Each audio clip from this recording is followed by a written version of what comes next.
Well, good morning to you.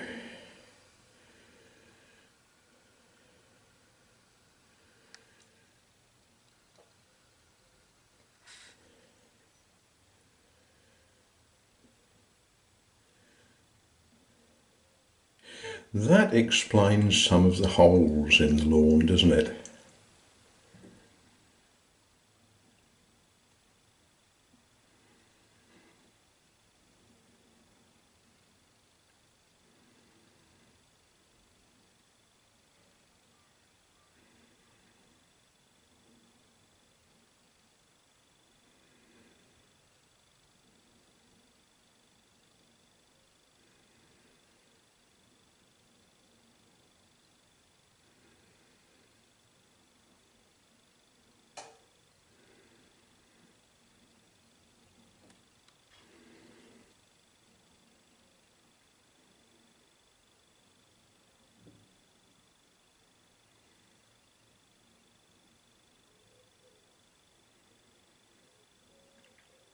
I could stand and watch this chap all morning, but yeah, I've got things to do. It is Wednesday. What's that? The 17th of May, 2023. I've got other visitors, but well, we know more about these people.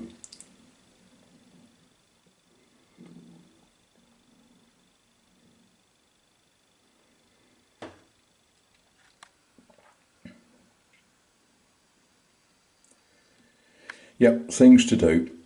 Well, I've sent the electrician off to the river to do some washing for me.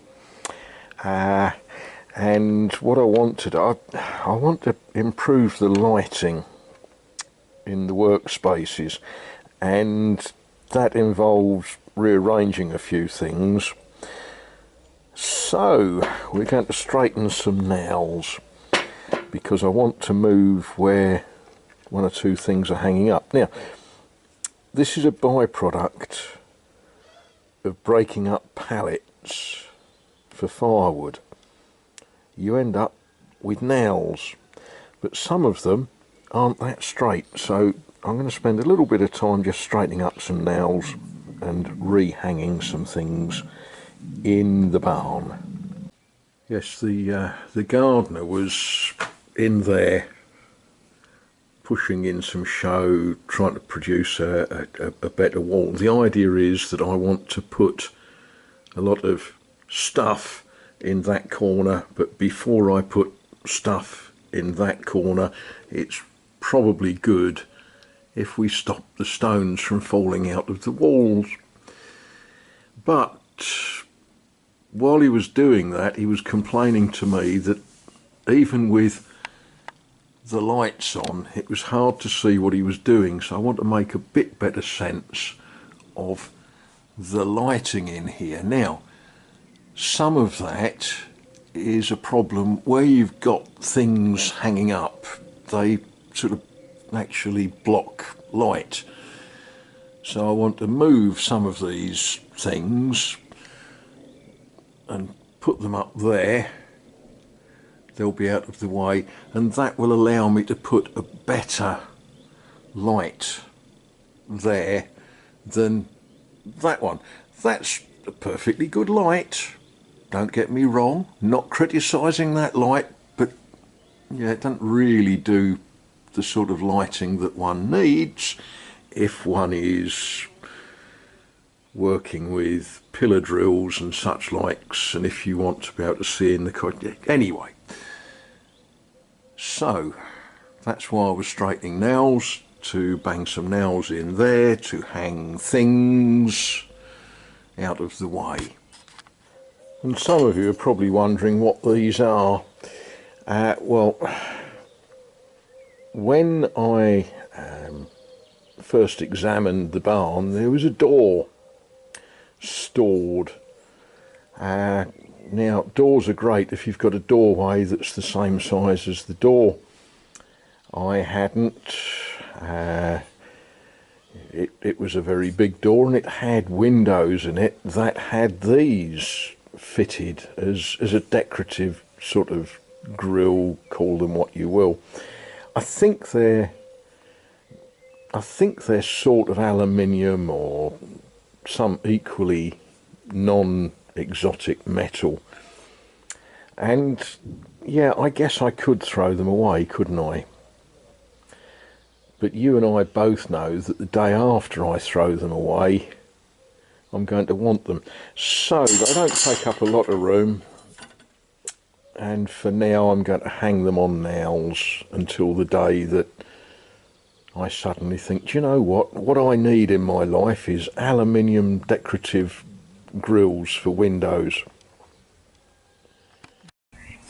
Well, that's good. The electrician is back from the river where he did the washing.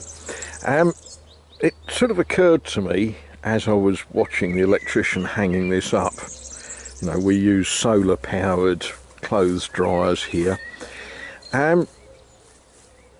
If you are coming to France for a short stay, it is possible that you might want to have some washing done, or maybe do some washing. And generally speaking, we refer to washing clothes, washing stuff, as linge, L-I-N-G-E. So you faire mon linge. And when you hang things up, you use obviously pegs, same as you would anywhere in the world, but they are pinceau de linge. Yeah, there are around the place there are self-service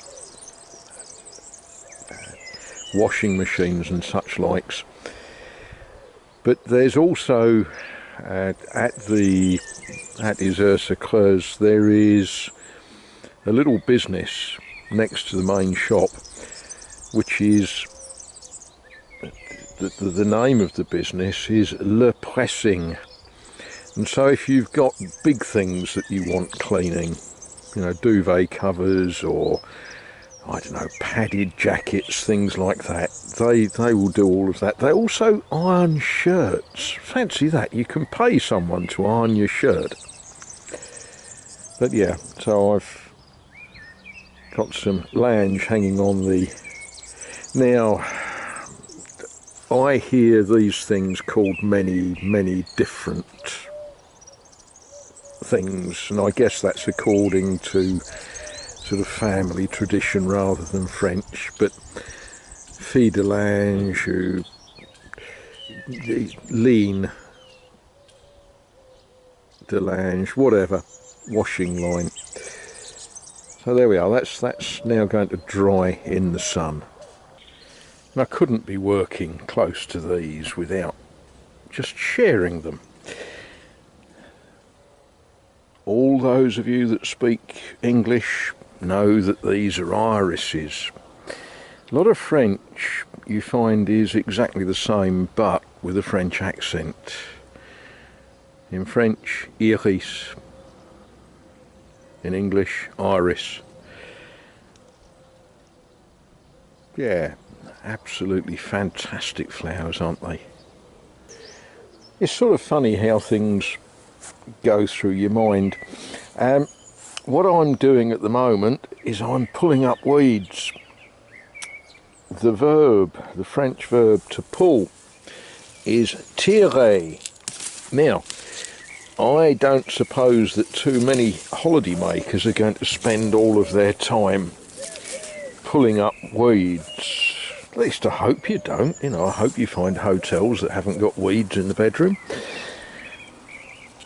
And it sort of occurred to me that tirer is quite an important verb for people to know. You don't need to conjugate it fully, you don't need to know the past simple and all of that sort of thing, but what you do need to know is when you go to a shop, hotel, restaurant, and there is a door very often doors have words on them, don't they? And if it says Tirez, T-I-R-E-Z, you pull. If it says poussez, you push. That's kind of important. Well, I'm about to go out, but I've left instructions with the electrician regarding what I want. We'll see what happens when I get back. If he does a good job, I might even let him eat some dinner. Well, I've just got back from Scrabble. I'm waiting for the kettle to boil, and I thought I'd better come out and see what the electrician has done this afternoon. Well, it seems he sloped off to spend time with his mates, so it's actually the gardener that finished this job. Look at that. Well, yeah, there we are. That actually improves my ability to see what I'm doing on the workbench. Of course, the flip side of that is I can see how disgusting the workbench is, and yeah, I need to give that some attention.